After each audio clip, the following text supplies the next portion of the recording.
Hello, my name's Chris, and we're just continuing our journey through the last couple of chapters of Acts today.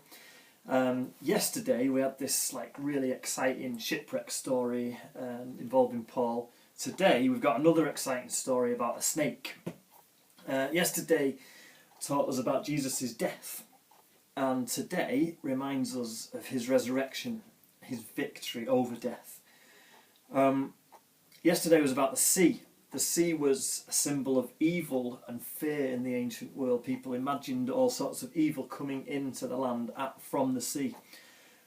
And today we have another classic symbol of evil, which is the snake. If you think about all the way back in the Garden of Eden, so the oldest symbol of evil in the Bible is the snake that tempted Adam and Eve and caused them to sin.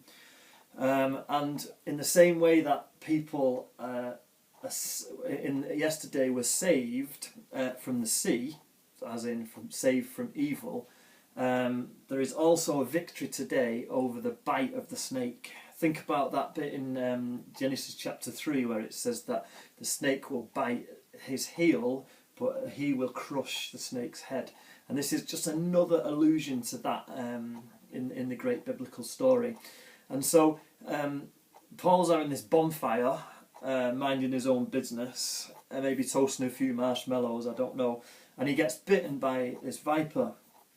And the locals watch him, and it says they watch to see if he swelled up. They watch to see if he dropped dead, and they're expecting he must be a sinner, he must be an evil man, because he's just escaped the sea, but he can't escape the snake's bite. This is obviously the judgment of the gods or whatever, but he doesn't die.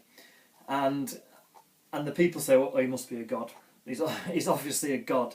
And of course, he isn't a god, but he has been preserved by the one true God.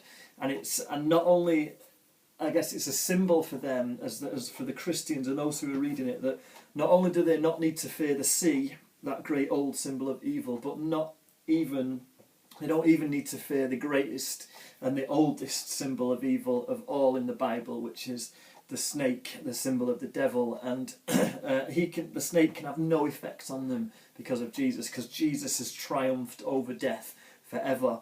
And so Paul goes from this amazing miracle happening to him, and then he goes to heal the father of the chief of the island at the time, and then it turns into this kind of crazy healing conference, if you like, when people from all over the island come to him.